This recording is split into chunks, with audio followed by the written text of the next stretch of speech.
at some point today? Yes, sir. And Mr. Chair, I do have a statement to make also. Okay. Let me.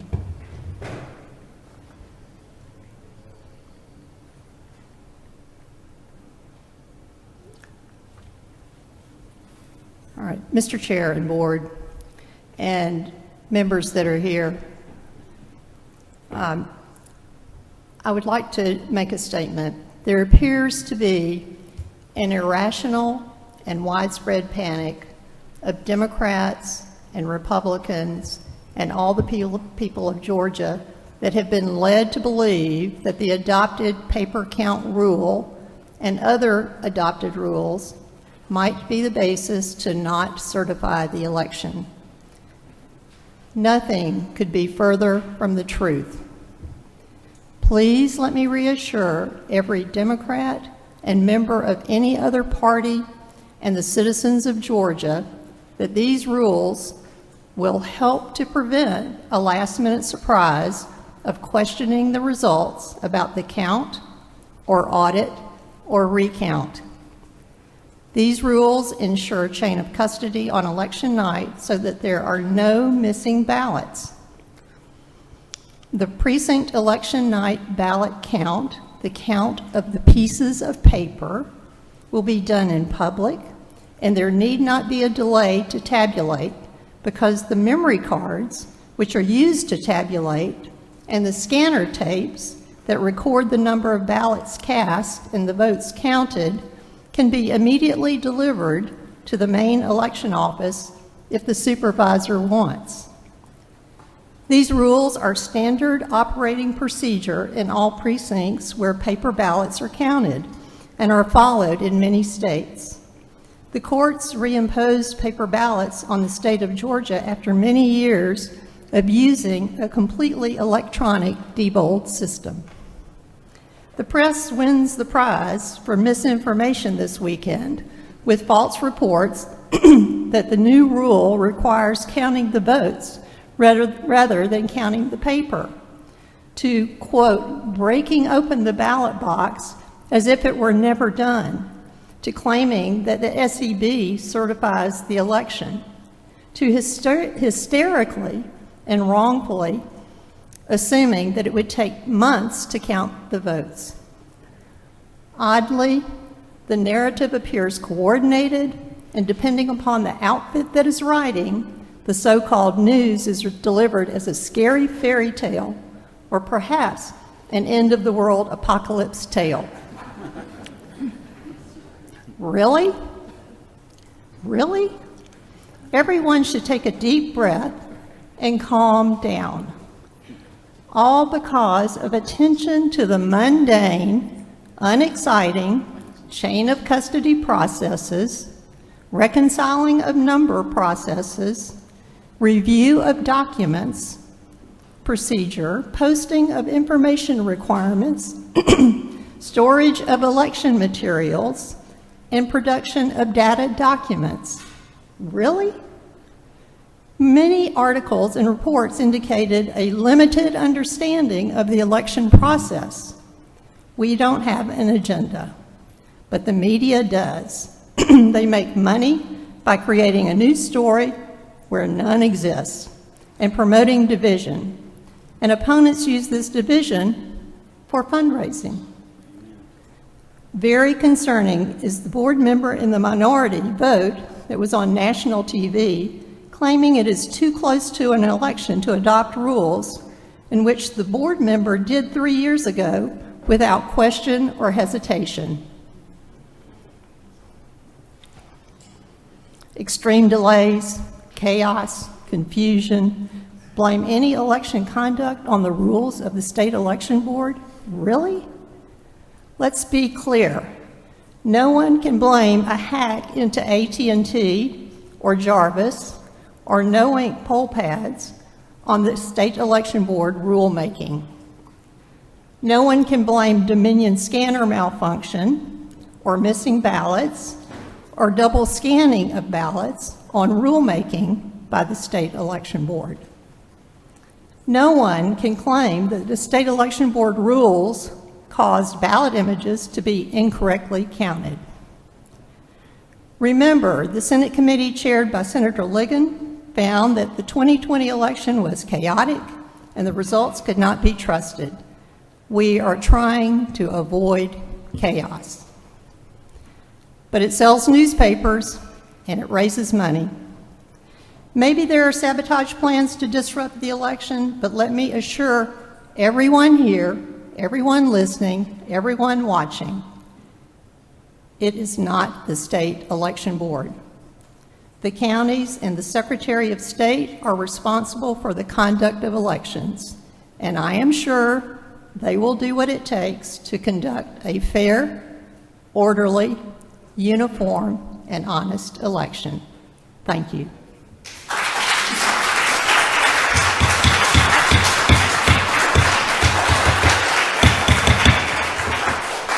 Come on, guys. We're not going to start that this early.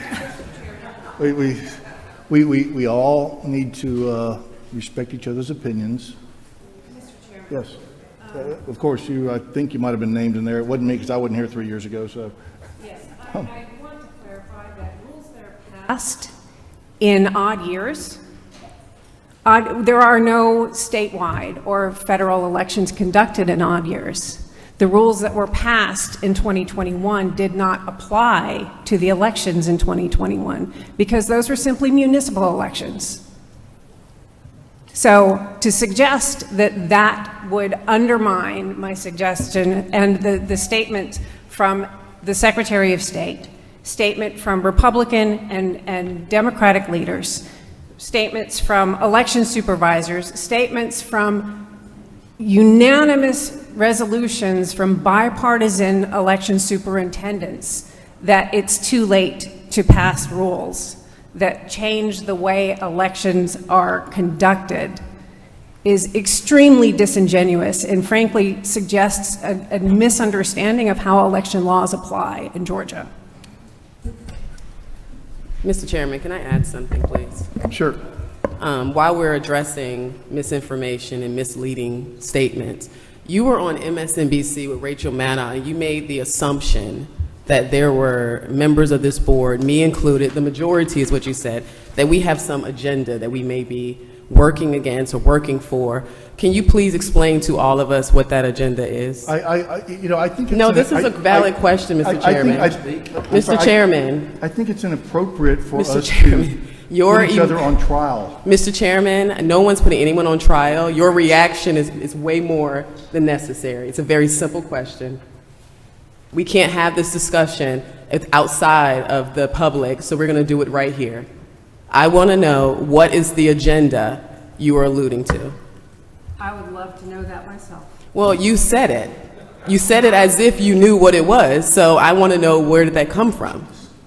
Well, when literally the only rules that we are reviewing have been promulgated by people who are on the record denying the results of the 2020 election, we have not been able to work in a deliberative fashion. This board has never seriously considered a petition for rulemaking that has come from outside until 2 months ago. I'm sorry. This is not the process that we have used for decades to promulgate rules. And all of this leads to a conspiracy?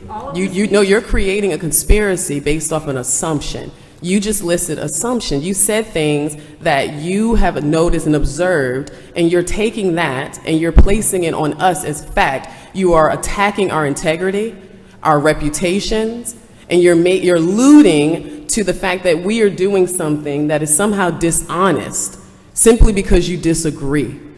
I am expressing concern about the fact that this board is acting in a way that the Attorney General has stated is unlawful. Well, I'm concerned about the fact that you are going on national TV and making an assumption that we are working on some agenda that's been contrived from the media, because I haven't spoken to the Trump campaign. I have nothing to do with the Trump campaign. I've made it very clear where I stand on that issue. You could have asked me directly, but instead, You decide to mischaracterize our integrity and our reputations on national TV, and you think that's somehow beneficial? All I can do is judge the actions that this board has undertaken. I would love it if you would speak on facts going forward. I'm done, Mr. Chairman.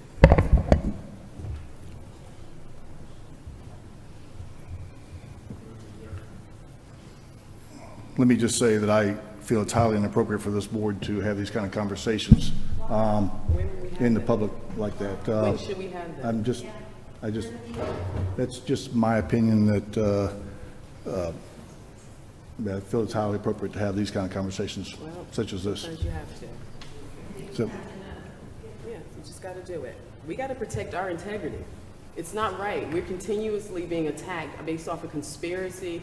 All of this, the same stuff you're accusing us of are the very things that the media is doing. that They're I'm writing accusing you of? narratives. They're writing narratives. They're creating these headlines. They're calling us these MAGA right-wing extremists. They don't even know who we are. No one's ever asked us where we stood, who we supported. No one knows anything.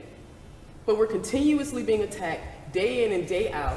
And it's not only because of what they're saying, but it's because people on the board is going on national TV and saying these things. I have yet to have said anything about any of the individuals on this board. I've only defended our decisions. I've only defended the rules that we have put forward in the best way possible, while also showing respect to this board. And I think we at least deserve that. We got to do what's right. Let me clarify one thing. Are you accusing me of doing that? I am accusing anyone who is on this board who has gone outside of this room and attacked the integrity of the majority of the members on the board. If that is you, then yes. So you're So accusing me of that's on you. you're accusing me of doing that on national I TV? said if that is you, then yes. I already spoke to Sarah directly. So, I mean, I don't know what you're trying to create right now, but it's unnecessary. No, you We can said- move you- on. you I said- said you if said- you are going outside of this room and you're saying anything that's despairing about our integrity and our reputation based off of whatever your feelings are, not facts, then yes, I am speaking to you. I don't think you'll find a single comment made from me. Then great, then I'm not So- talking to you. But then. you said so you, why would you? because you said you. Mr. Chairman, this is semantics and you know Okay. what you're doing. All right. Any other comments to be made?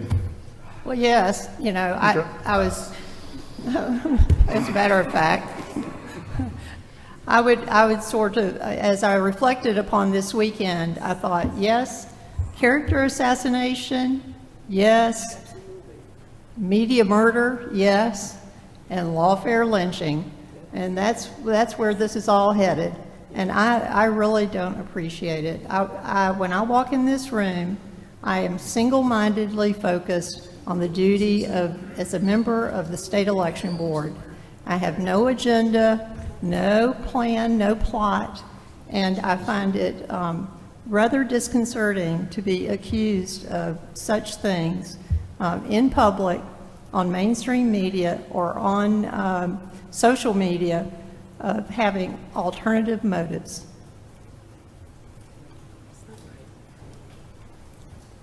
Any other comments? I'm good. We're going to move forward with our agenda, finally.